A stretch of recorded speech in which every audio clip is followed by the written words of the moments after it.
ఇంకా దీనికన్నా గొప్పది లేదు. అటువంటిదే భగవత్తత్వము.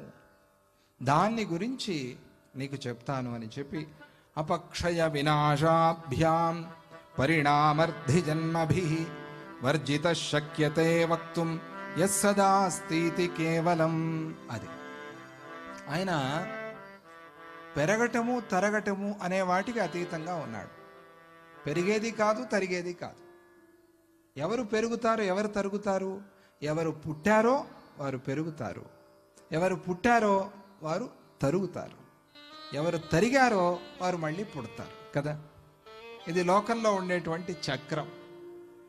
ఈ చక్రానికి అతీతుడు ఆయన, చక్రధారి అంటే ఆ చక్రాన్ని పట్టుకున్నవాడు, ఈ చక్రాన్ని నడిపించేవాడు కదా. ఆ చక్రం ఆయన చేతిలో ఉంది. సుదర్శన చక్రము అంటే సంహారం చేయడానికి మాత్రమే కాదు. సుదర్శనము పేరే సుదర్శనం. అది నిజంగా సంహారానికే కేవలమే ఉపయోగపడేది అయితే కనుక సుతీక్ష్ణము అని పేరు పెట్టాలి దానికి. సుదర్శనం అనకూడదు దాన్ని, సుతీక్ష్ణం అని. ఎప్పుడు కాలిపోతూ ఉంటుంది, ఎప్పుడు చంపేస్తూ ఉంటుంది అని కాదే, సుదర్శనము అని పేరు పెట్టారు. ఏమిటి అర్థం? ఎప్పుడు తిరిగిపోతూ ఉంటుంది, భీకరంగా ఉంటుంది. సుదర్శన శతకము, సుదర్శన అష్టకము వైష్ణవ సంప్రదాయంలో చాలా గొప్పగా చదువుతారు. అవన్నీ చూసినప్పుడు అమ్మో భయంకరంగా ఉంది, కానీ అలా లేదే. పేరు సుదర్శనము అంటే నువ్వు చూడాలి, నువ్వు చూడగలిగితే అది నీకు సుదర్శనం. అంటే ఈ చక్రము భగవంతుడి చేతిలో తిరుగుతోంది. భగవంతుడిని పట్టుకున్నప్పుడు ఆ చక్రం ఏం చేస్తుంది కదా. భగవంతుడు చూడండి, మళ్ళీ అంబరీషోపాఖ్యానంలో నా భక్తుడిని పట్టుకుంటే కూడా నా చక్రం ఏం చేయదన్నాడు. విచిత్రంగా అంబరీషోపాఖ్యానం తెలుసు కదా. అలా ఆ చక్రాన్నే ఆయన చేతిలో పట్టుకుని ఉన్నవాడు, జనన మరణాలకు అతీతమైనవాడు భగవంతుడు. ఇలా మనలాగా పుట్టుక చావుతో ఉండేవాడు కాదు. కాబట్టి ఈ వికారాలు ఏవి కూడా ఆయన్ని దగ్గరికి కూడా పోలేవు, ఆయన్ని ఏవి వర్ణించి చెప్పలేవు.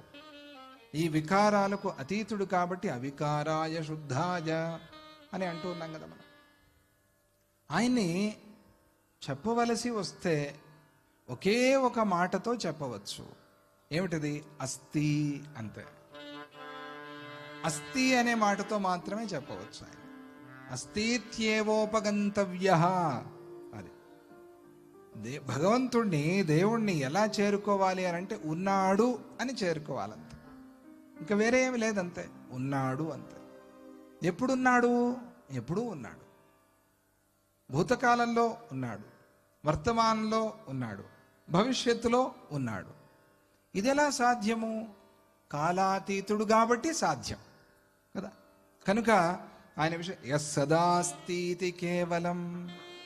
అస్థితి కేవలం, ఇది ఒక్కటి మాత్రమే ఆయన విషయంలో మనం వాడగలిగింది. ఇది కూడా యద్యపి వికారాల్లో ఒక భాగమే అయినప్పటికీ కూడా ఉన్నాడు, పుట్టాడు అనేది ప్రారంభం. కానీ తప్పదు కాబట్టి, మన స్థితి అలా ఉంది కాబట్టి, మనం అర్థం చేసుకోవడానికి ఇది ఒకటి తప్ప వేరే మార్గము లేదు కాబట్టి అస్థి అది. అందుకనే ఆస్తికుడు. భక్తుడిని ఏం పిలుస్తారు? ఆస్తికుడు అని పిలుస్తారు. నాస్తికుడు అంటే భక్తి లేనివాడు. నాస్తికుడిని కాదు. నాస్తికుడు అంటే వేదాన్ని అంగీకరించని వాడు అని అర్థం. నాస్తికో వేద దూషక. అది ఆస్తిక అంటే వేద పూజక. వేదంలో చెప్పిన విషయాన్ని పూజించి అర్థం చేసుకునేవాడు ఆస్తికుడు. ఏం చెప్తుంది వేదం? అస్తి అంతే. ఆయన అర్థం చేసుకో, ఉన్నాడు అంతే. నా దేవుడు ఉన్నాడు, నా భగవంతుడు ఉన్నాడు. అది దాంతోనే కదా ప్రారంభమయ్యేది. తరువాత ఎలా ఉన్నాడు, ఏం చేస్తున్నాడు, ఇవన్నీ ఉన్నాడు. అది చాలా ప్రధానమైనది. దాంతో మాత్రమే ఆయన్ని చేరుకోగలము. సర్వత్రాసౌ సమస్తంచ వసత్యత్రేతి వయ్యతః తతః స వాసుదేవేతి విద్వద్భిః పరిపఠ్యతే. ఆయనకి వాసుదేవుడు అని పేరు. మనం నిన్న అనుకున్నాం, వాసుదేవ అంటే వసుదేవ పుత్రుడు అని మాత్రం కాదు, అది ఒక అర్థం. దానికి అసలైన అర్థం ఏమిటి ఇక్కడ చెప్తున్నారు. సర్వత్రా సర్వదా వ్యాపించి ఉంటూ ఉన్నాడు కాబట్టి వసతి. ఆయన ఉన్నాడు అన్నాం కదా, ఎక్కడున్నాడు అనే